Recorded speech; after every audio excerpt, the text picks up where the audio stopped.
백성이 모세가 산에서 내려옴이 더딤을 보고 모여 백성이 아론에게 이르러 말하되 일어나라 우리를 위하여 우리를 인도할 신을 만들라. 이 모세 곧 우리를 애굽 땅에서 인도하여 낸 사람은 어찌 되었는지 알지 못함이니라. 아론이 그들에게 이르되 너희의 아내와 자녀의 귀에서 금고리를 빼어 내게로 가져오라.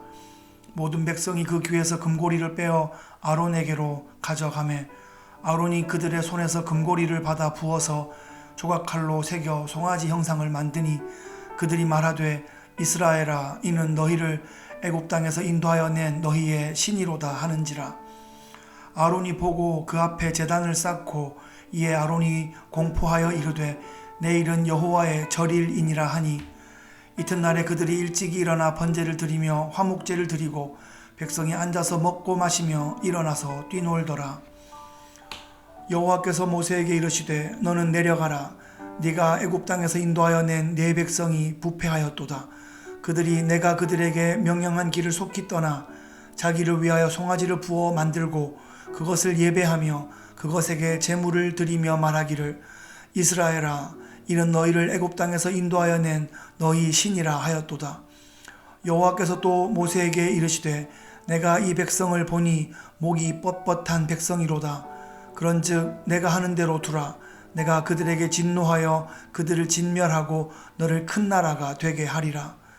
모세가 그의 하나님 여호와께 구하여 이르되 여호와여 어찌하여 그 큰 권능과 강한 손으로 애굽 땅에서 인도하여 내신 주의 백성에게 진노하시나이까. 어찌하여 애굽 사람들이 이르기를 여호와가 자기의 백성을 산에서 죽이고 지면에서 진멸하려는 악한 의도로 인도해 내었다고 말하게 하시려 하나이까. 주의 맹렬한 노를 그치시고 뜻을 돌이키사 주의 백성에게 이 화를 내리지 마옵소서. 주의 종 아브라함과 이삭과 이스라엘을 기억하소서. 주께서 그들을 위하여 주를 가리켜 맹세하여 이르시기를 내가 너희의 자손을 하늘의 별처럼 많게 하고 내가 허락한 이 온 땅을 너희의 자손에게 주어 영원한 기업이 되게 하리라 하셨나이다. 여호와께서 뜻을 돌이키사 말씀하신 화를 그 백성에게 내리지 아니하시니라. 모세가 시내산에 올라갔는데 내려올 줄을 모릅니다. 분명 시내산에 불과 구름과 진동과 또 나팔 소리와 함께 하나님께서 아주 엄위하신 모습으로 임재하신 것을 이스라엘 온 백성들이 눈으로 몸으로 경험했습니다. 그러니까 지금 모세는 하나님을 만나고 있는 것이 분명한데 백성들이 아론에게 찾아가서 이 사람 모세는 지금 어떻게 됐는지 모르겠다. 그러면서 앞으로 우리를 인도해낼 신을 만들어 달라. 이렇게 아론에게 요청하고 있습니다. 이것은 하나님을 향한 불평입니다. 눈에 보이는 신이 우리를 인도하면 좋겠다. 이렇게 요청하고 있는 거예요. 아론이 이때 백성들을 따끔하게 혼을 냈어야 된다고 생각합니다. 그런데 이상하게도 아론은 이해할 수 없는 반응을 보입니다. 백성들의 귀에서 금고리들을 다 빼가지고 모아서 가져와라. 이렇게 말하는 것이에요. 모아오니까 어떻게 합니까? 그것을 녹여서 부어서 칼로 새겨서 송아지 모양의 형상을 만들었습니다.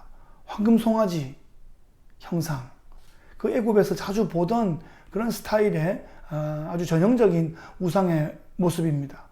이 아론은 황금 송아지 앞에서 이스라엘아, 애굽에서 너희를 인도한 신이 여기 있다. 이렇게 외칩니다. 아니 영이신 하나님, 영원하신 그 하나님을 송아지 형태의 모양으로 전락시켜버린 겁니다. 우상의 모습으로 전락시킨 거예요. 황금 송아지는 이스라엘 백성들의 욕망의 반영입니다. 아론은 백성들을 꾸짖지 못하고 이들의 욕망을 실현시켜주는 그런 역할을 하고 맙니다. 사람 정말 믿을 것 없는 것 같습니다. 인간의 믿음이란 것, 인간의 경험이라는 것, 인간의 신이라는 것, 인간의 믿음이라는 것, 이 정도의 수준입니다. 정말 허망하지 않습니까? 나중에 모세가 내려와서 아론을 만나고 얼마나 기가 막혔겠습니까? 오늘날 뉴욕의 월가에도 황소 형상의 아주 멋지게 생긴 역동적인 그런 우상이 세워져 있습니다. 사람들은 저마다 그 황소의 힘과 권력을 얻고자 그 황소 앞에서 자신의 마음과 영혼을 바치며 몰가로 모여듭니다. 큰 황소가 아니어도 주머니에 넣을 만한 작은 휴대용 황소들을 만들어서 신비한 힘을 얻고자 하는 그런 마음이 인간의 유약한 마음입니다. 사실 애굽과 가나안의 우상들은 대부분 휴대용 우상들이었습니다. 수천 년이 지난 지금까지 그 모습이 그대로 통용되고 있는 모습이죠.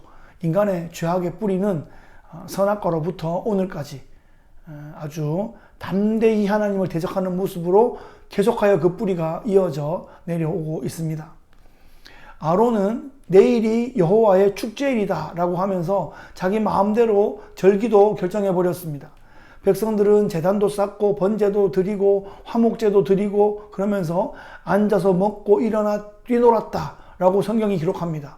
아주 경건한 예배의 모습이 아니라 매우 세속적이고 경망스러운 모습으로 보입니다. 이것은 하나님을 경건하게 예배하는 것이 아니라 자신의 욕망의 그 황금 송아지를 예배하는 그런 모습이라고 볼 수 있겠습니다. 예배라는 이름으로 얼마든지 타락할 수 있는 그 현장을 보여줍니다. 하나님께서 진노하셨습니다.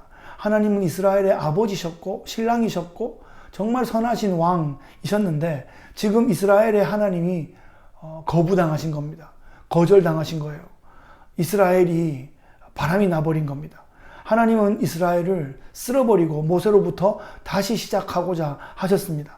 모세가 하나님의 마음을 헤아리고 중보 기도의 자리로 나아갑니다.